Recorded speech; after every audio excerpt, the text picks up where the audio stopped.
had 100,000 people march through Copenhagen. We marched for close to 4 hours, I think, all defending Mother Earth and demanding climate justice. Not just what was going on. The world wants a real deal, not the deal that was going on there. We have to be very careful when we're supporting things, that we're not just supporting what they want in there, because the lowering of emissions if they went in there isn't even enough. And at this meeting, my future husband, but he doesn't know.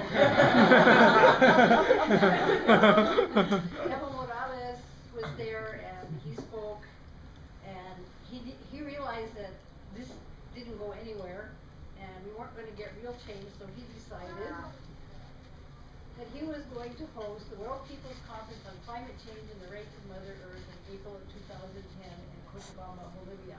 And when I first applied, they said there would be about 2,000 people. And then I kept getting emails, and it said 5,000, and then it said 10,000. And by the time I hit Cochabamba, it said 15,000, and when registrations were finished, there was 35,000 people there from 129 different countries, and predominantly indigenous people. It was incredible.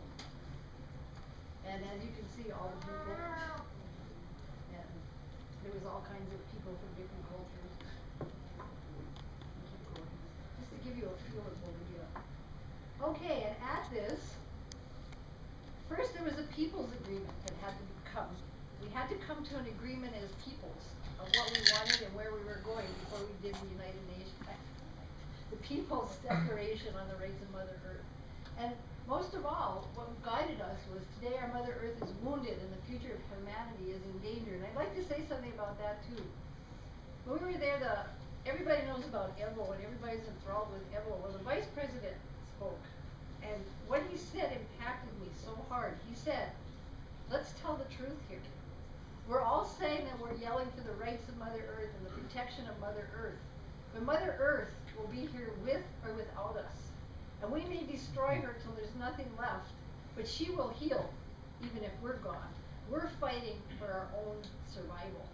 And the only way we could survive is to love and honor and protect our Mother Earth and take that responsibility and do it right. So let's get that clear. We're fighting for our own survival. And the way we're going to go faster than the dinosaurs, and I don't know what that says about us. So the People's Agreement, I'm going to go real fast because I don't have too much time, but like I was saying, if global warming increases by more than 2 degrees, it could lead to 50% probability that the damages caused our Mother Earth will be completely irreversible. 20 to 30% of species will disappear. Forests will be affected, droughts, floods. You guys probably all know that. I'm talking to the converted here, so we can go on. And we have to recognize that Mother Earth is the source of our life. And we need to forge a new system based on this, based on harmony and balance, based on collective well-being, based on us living in harmony with nature, and that recognition of human beings for what they are, not what they own, and the elimination of all forms of colonialism, imperialism, and interventionism. So, and peace between all of us that live on Mother Earth. And so that led to the Declaration. And we, the peoples and nations of Earth, considering that we are all part of Mother Earth, an indivisible, living community of interrelated and interdependent beings with a common destiny, gratefully acknowledging that Mother Earth is the source of life, nourishment, and learning, and provides everything we need to live well. She is our mother. Without her, we are nothing. And every being on her, whether they're four-legged, winged, finned, or us, the stupid two-legged, we must honor and respect that and live in that harmony, or we're going to get nowhere. And we live in an interdependent living community, and it's not possible to recognize the rights of human beings without causing an imbalance within Mother Earth. If we only think of us as human beings, we're going to create this imbalance. You know, like we're all related, and that means everything in this universe. So that we proclaim that the Declaration of Rights of Mother Earth should be adopted at the United Nations, and it's not being, they're not even letting it in the door, to adopt it as a common standard of achievement of all peoples and all nations of the world, and to the end that every individual and institution takes responsibility for promoting through teaching, education, and consciousness raising respect for the rights recognized in the Declaration. And the last day at that last rally where you saw the people, Hugo Chavez and Evo Morales said they will push this if they have to take it all the way to international court, and Hugo Chavez has the money to do it. So it's probably going to have to go there because there's some horrible things happening at COP16 right now in Cancun, and Canada is in the middle, and Canada is trying to squash the Kyoto Accord. They want it null and void, and they never did sign it, but they want it gone, and this hasn't even come to the door. And Mother Earth is a living being. And you can find this all online, and I've got some websites. And Mother Earth and all beings of which you are composed have the following inherent rights: the right to life and to exist. So think about that. All beings, not just us. All beings have that right to live and exist. And the right to be respected, the right to regenerate its biocapacity and continue its vital cycles and processes free from human disruptions. The right to maintain its identity, integrity as a distinct, self-regulating, and interrelated being. The right to water as a source of life, the right to clean air, the right to health, the right to be free from contamination, pollution, and toxic or radioactive waste, the right to full and prompt restoration, the violation of the rights recognized in this declaration caused by human activities. Each being has a right to a place and to play his role in Mother Earth for her harmonious functioning. Every being has a right to well-being and to live free from torture or cruel treatment by human beings. Not just humans, everybody. And every human being is responsible for respecting and living in harmony with Mother Earth. So all of us, that means everywhere, anywhere in this world, everywhere in this universe. And we must act in accordance with the rights and obligations recognized in this declaration. We must recognize and promote the full implementation and enforcement of the rights and obligations recognized in the declaration, and we must promote and participate in learning, analysis, interpretation, and communication about how to live in harmony. And we must ensure that the pursuit of human well-being contributes to the well-being of Mother Earth now and in the future. And we can skip this. And this is what we need to do. Take action. This was in front of the Canadian Embassy in Copenhagen, and we took a basket for Harper, but there was lots of police all around. We could only get on the street.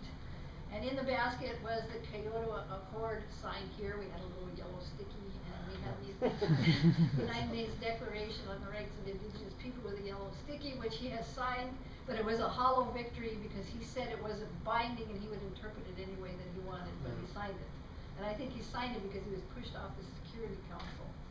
But anyways, when we got there, and then in the basket we had all the treaties of Canada, all 11 treaties, and told him to honor that. We didn't get to see him, and the guy that came out shook our hand and said, "Enjoy your stay in Copenhagen." I scratched my head and said, and here we go to a much better place, and wait, that's still Copenhagen, getting ready for the 100,000 people march. And we must love and protect Mother Earth, and that's in the Peruvian Amazon where I worked for 5 years. And that is in Anzac up in northern Saskatchewan, northern Alberta. We had a cultural camp for the kids from Fort Chip and the surrounding areas that are affected, and we had it on territory where they said we could no longer be. So that was our stand, that we will be here and we will teach them. And the kids came up at the end with love and respect Mother Earth as their slogan, and made a banner. And climate justice now, remember always to love, honor, and respect Mother Earth, support the Declaration of the Rights of Mother Earth, respect Indigenous people's rights. And this is very, very important, because where is all the resource extraction? It's always on Indigenous people's lands, because it's part of environmental racism. It's usually remote areas that people are near or affected by, and they forget. So if we want to have true climate justice, then we must respect Indigenous people's rights and uphold to those treaties and everything else. When we were at the U.S. Social Forum, it didn't matter what workshop I went into, it didn't matter who was there, what walk of life, what color, they all said we must respect and endorse Indigenous sovereignty. And without that, we cannot have a climate movement. And that discussion has just begun in Regina. We had a little glitch and we got to straighten that one out. So I want to really push that with you, that without that, it's not going to happen. You're in Indigenous territory. We're all in it together. We're all children of the earth.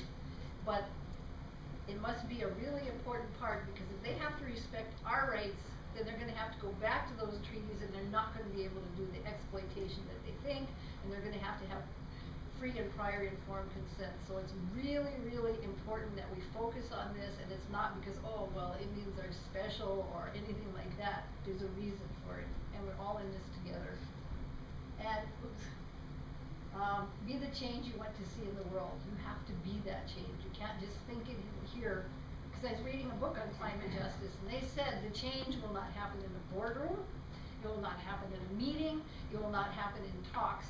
The only way we're going to have climate justice is through mass mobilizations, and that means worldwide, and we need to be part of that change.